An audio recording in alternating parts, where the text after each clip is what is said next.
Well, to be completely honest, it's been very exciting because finally, after a very, very long time, I got to do exactly the things that make me tick.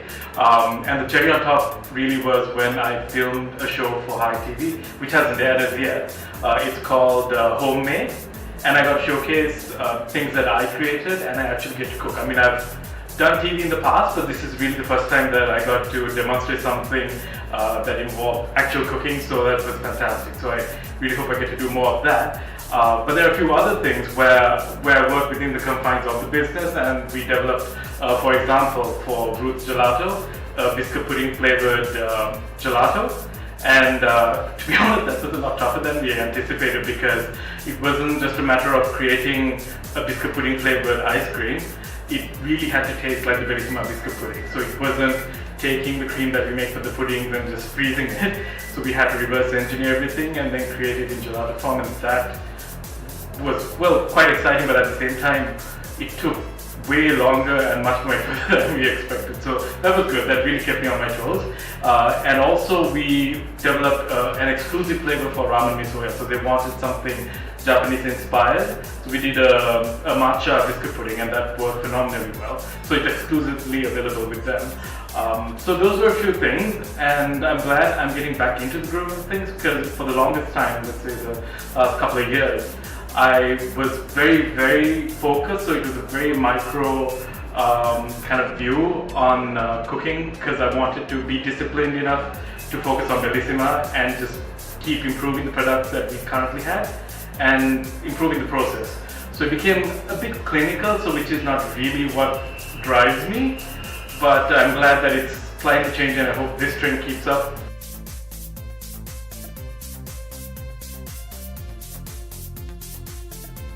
Well, actually these types of places are the driving force behind the culinary revolution here, really. It's really a renaissance.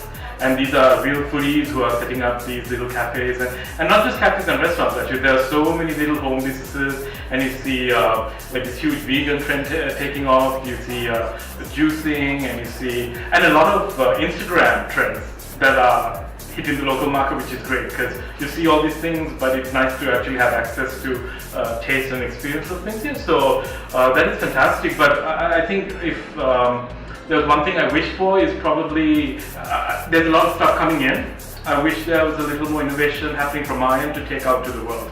If I mean, that I think will also happen in time.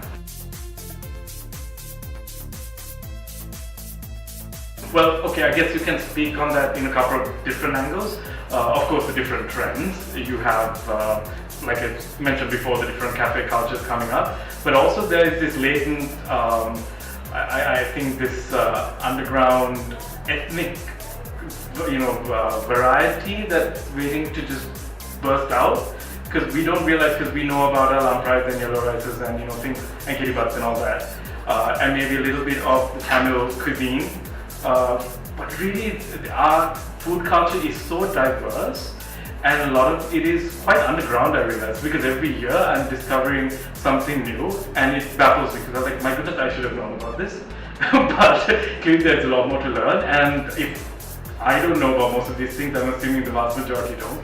We really start celebrating Sri Lankan cuisine as a whole. It's not just what we see on the surface and what we're familiar with, or what we pitch to tourists. There's just so much more. There are so many different layers, and I just hope that we, even as a people, understand our food culture a little bit better because there is so much there.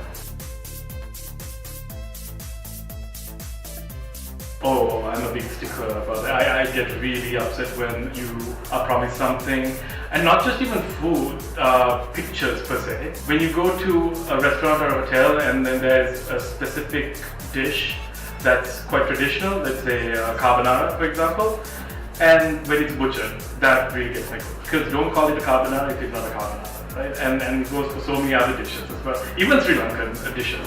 So if you're doing something authentic, do it authentically, unless you're inspired by it, which is fine. Then say, okay, I was inspired by a carbonara, but it's not. So you have to make that distinction. So clear communication is very important. I would really like to not step away from the business, but do the things that I mentioned before that I like. So which is teaching, consulting, virtually creating new stuff, because that's what got me into this line. And I think I would lose my spark if I didn't get to do that for much longer. So I need to find a balance between staying stuck in the kitchen, just churning out biscuit puddings non-stop, and then doing things that really get my creative juices flowing. So hopefully, yeah, a better balance next year.